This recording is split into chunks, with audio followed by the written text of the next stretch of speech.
17 को मुंबई में AI summit हुई। मैं अंधे भक्तों को याद दिलाना चाहता हूं कि भारत एआई क्रांति का जनक राजीव गांधी थे। आज दिल्ली में एआई समिट पर करोड़ों खर्च हो रहे हैं।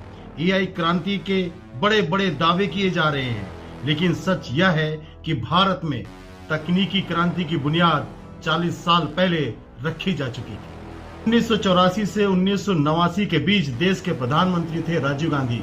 सिर्फ 40 वर्ष की आयु में उन्होंने 21वीं सदी के डिजिटल इंडिया की परिकल्पना की थी। 1984 में टेलीफोन के लिए वर्षों इंतजार करना पड़ता था। उसी दौर में सी डॉट की स्थापना हुई।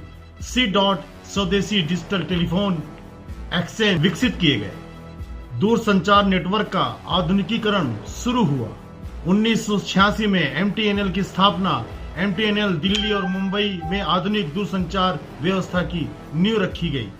80 और 90 के दशक में लाखों एसटीडी पीसीओ बूथ खुले। यह सिर्फ फोन सुविधा नहीं थी, यह स्वरोजगार का बड़ा मॉडल था। कंप्यूटर और आईटी सेक्टर के लिए इंपोर्ट ड्यूटी कम की गई। रेलवे टिकटिंग में डिजिटलीकरण शुरू हुआ। बैंकिंग और प्रशासन में डिजिटल प्रक्रिया लागू होने लगी। आज भारत आईटी सर्विस में, एक्सपोर्ट में वैश्विक शक्ति है। उसकी आधारशिला उसी दौर में रखी गई थी। 1989 में 61वां संविधान संशोधन वोट देने की उम्र 21 से घटाकर 18 वर्ष भारत का लोकतंत्र युवा हुआ।